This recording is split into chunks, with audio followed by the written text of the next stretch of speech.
we got to study the downfall of the Philadelphia Eagles, man, because they had one of the most gruesome collapses in recent memory. And just them losing to the Tampa Bay Buccaneers was something that I knew could happen, but I never believed it would happen. And we can go to the start of this collapse happening all the way back to the offseason once they decided to re-sign Darius Slay and James Bradbury, which was a really bad decision by Harry Roseman when you look at it in future perspective, right? Now, back then, you could have said it was a good move, but with both of those guys being pretty up there in age, you knew that they were going to fall off eventually. And then you get bad play from those guys, but also your coaching staff is completely raided. Jonathan Gannon is now the head coach of the Arizona Cardinals, and Shane Steichen, your offensive coordinator, who Nick Sirianni, his first year as their coach in Philadelphia, gave up the play calling duties to. He's now the head coach of Indianapolis. So now you bring in two new coordinators that don't have a proven track record. Their offensive coordinator didn't really have a great resume. And then you hire Sean Desai to be your defensive coordinator when he was on Pete Carroll's staff with the Seattle Seahawks. There's never been anybody that came from Seattle staff that has proven to be a remotely competent defensive coordinator. So you re-signed James Bradbury and Darius Slay at cornerback. That was a big mistake. Then you go ahead and you made two bad hires at coordinator, DC and OC. That was a mistake.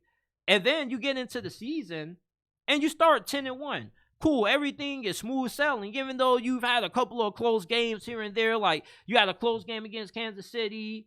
You had a close game against the Buffalo Bills. That's cool.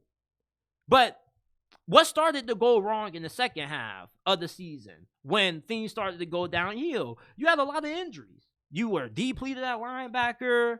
Your safeties were injured. Your cornerbacks were injured. You had tons of injuries everywhere on defense. And offensively, the offense just has lost its mustard. But the offense was already being a little bit wonky, even during your win streak when you were 10-1, because it didn't take you getting like a big play in the second half against Kansas City to really get your offense going again. And outside of doing the tush push well, you weren't really doing a lot of things well outside of running the football with DeAndre Swift. Well, in the second half of the season, we barely hear DeAndre Swift's name being called. And he was the focal point of this offense.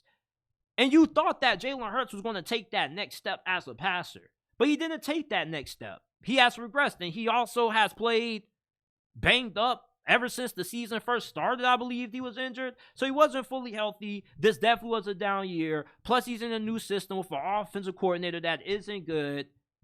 So you get not great quarterback play, which leads to dysfunction on the sideline. A.J. Brown being disgruntled at one point in the season.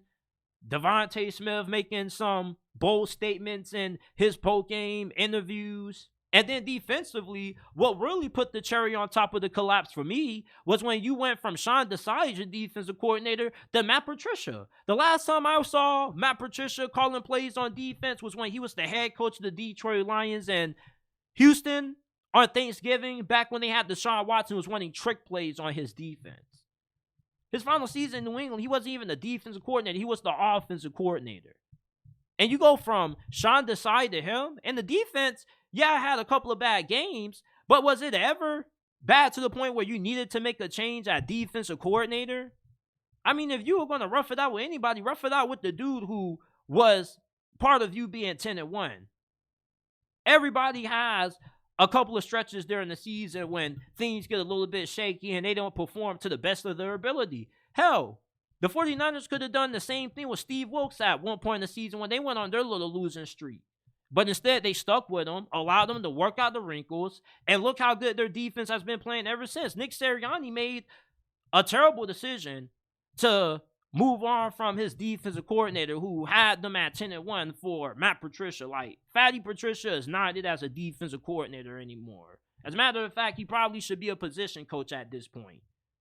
So, overall, I'm looking at this Eagles downfall.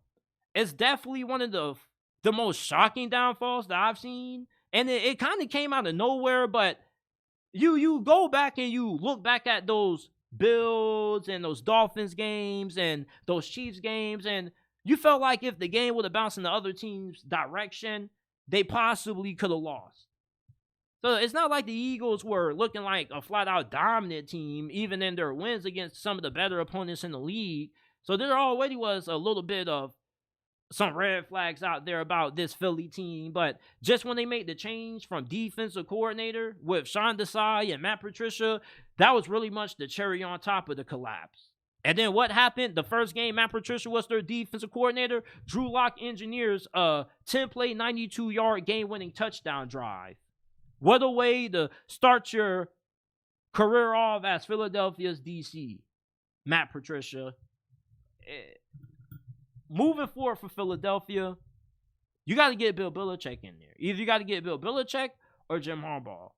Or maybe a Ben Johnson. Ben Johnson would do perfect in Philadelphia. It's just Nick Sirianni, he's a high, charismatic guy. He has a lot of juice to him. But he doesn't really do much as a head coach. Like, his in-game decision-making isn't really the best. Clock management is meh. And just to have this big of a collapse with the team as talented as what the Eagles are, that's just an indictment on the head coach. And I want to be mad at them for making the change. You probably could say that he was carried by his coordinators. Hell, Shane Steichen looks like a pretty good coach, and same thing with Jonathan Gannon. He got a couple of big wins when Arizona wasn't expected to be that good this season.